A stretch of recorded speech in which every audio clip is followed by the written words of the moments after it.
Salut à tous. Aujourd'hui, on s'attaque à un sujet super important, le diagnostic prénatal. On a souvent l'impression que tout tourne autour du dépistage de la trisomie 21, n'est-ce pas?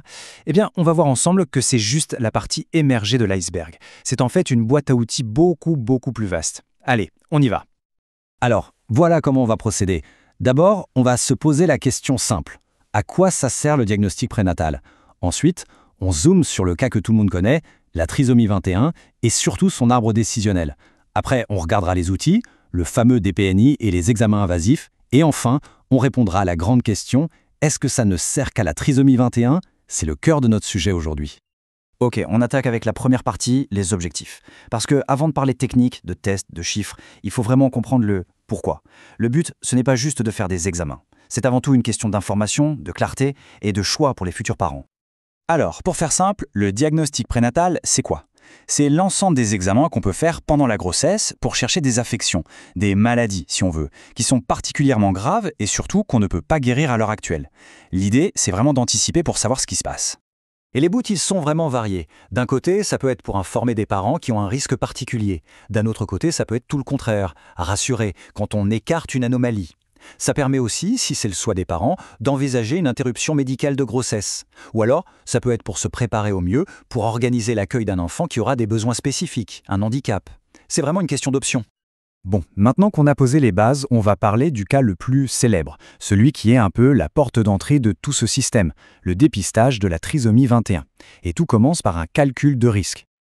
Alors là, attention, c'est un point super important à comprendre. Ce premier dépistage, ce n'est pas un diagnostic, c'est une estimation de risque. C'est un peu comme la météo, vous voyez? On ne vous dit pas il va pleuvoir à 14 heures, on vous dit il y a 80% de chances de pluie. Ici, c'est pareil, on combine plusieurs infos pour obtenir un chiffre, une probabilité qui est propre à chaque grossesse. Et qu'est-ce qu'on met dans ce cocktail pour calculer le risque? Eh bien, il y a 4 ingrédients principaux. Premièrement, l'âge de la mère, ça c'est un facteur classique. Deuxièmement, une mesure à l'échographie du premier trimestre. La clarté nucale, c'est l'épaisseur de la nuque du fœtus. Et enfin, on ajoute à ça une prise de sang chez la mère pour doser 2 hormones, la PA-PPA et la bêta-HCG libre. Le mélange de tout ça nous donne le fameux risque. Voilà, une fois qu'on a ce chiffre, ce fameux risque, on entre dans ce qu'on appelle un arbre décisionnel. C'est très logique, et c'est ce chiffre qui va tout guider. Premier scénario.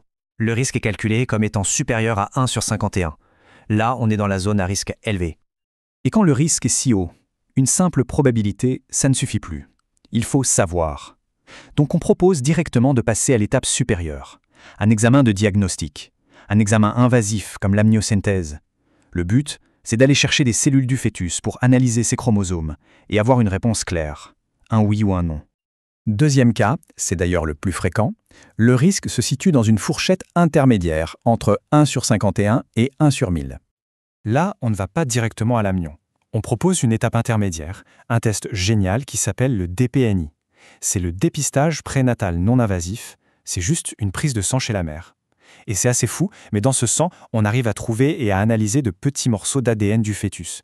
C'est un test super performant qui permet de recalculer le risque de façon beaucoup plus précise.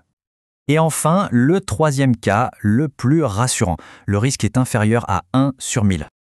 Pour la grande majorité des grossesses, on est dans cette catégorie. Et là, c'est simple, on s'arrête là.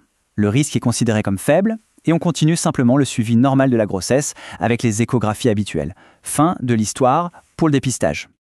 Ok, donc cet arbre décisionnel est assez clair. Maintenant, faisons un focus sur les 2 outils principaux dont on vient de parler, le DPNI d'un côté et les examens invasifs de l'autre. Et c'est là qu'on touche au cœur du sujet.